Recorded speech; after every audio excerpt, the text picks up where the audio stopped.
All right, so I'm going to try to keep this real quick, but I get a lot of questions on what I'm doing with my horns on these songs. So let me actually show you what I'm doing. All right, can you see my DAW? There it is. So the most important thing I put on every single horn track is this Black Rooster Audio V-Pre 73. And I use the subtle setting. And sorry, I'm changing hands. You can see right here, it starts off about here. I crank it back to about here. And that just gets rid of all the harshness. Here's a reverb I use as a bus. See it down here? I just send it over the signal into it. This is a weird things texture reverb, but sometimes any reverb will do, but it's something big and cavernous and spacious. And then I always have the SSL comp on my master bus, and sometimes I'll put it on here, but if I have multiple horn parts, I will definitely bus these things together. If you know what that means, I'll take all the trumpet or the flugelhorns and then put them on one track. But all the real credit goes to this bad boy.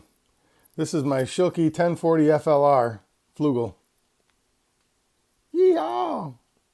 And I'm trying out this new, these guys got so pissed at me, so it's going to be a little bit longer, but I'm trying out this new valve guard thing from, I think it's Monster Music or something like that. And it's kind of like they did it custom for me, which was real nice, but they got all pissy because I critiqued them in that, like, this thing falls apart.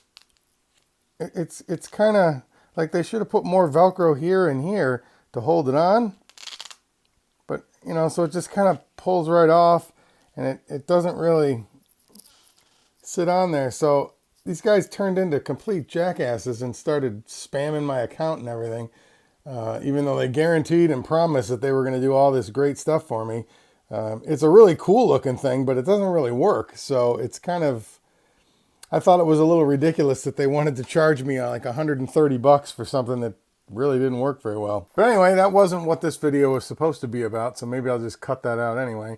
So that's what I do with the horn stuff. So if you're playing horns or sax or trumpet or whatever it is you're doing, give those plugins a try. But I have a really simple signal path there. It's really just the horn. Oh, I should have shown the microphone. So that's pretty funny. But I mean, I'm using, an MXL R144. It's a ribbon mic. And that's literally a knee-high sock from my wife as the pop filter. And then you can't see it, but I have a signal booster in line with that mic because ribbon mics are pretty quiet, so they can handle the high SPL.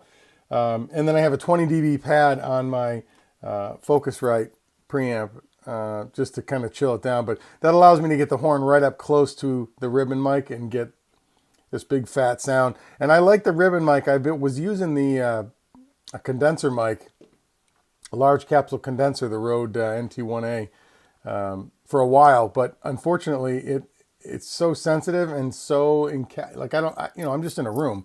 So it captures every tiny little sound there is. And it has a bit more high end. So I ended up having to roll that off later. But if you use the ribbon mic, they have a bit of a more, in my opinion, a more rounded sound. Like at the top, it's just kind of rounded.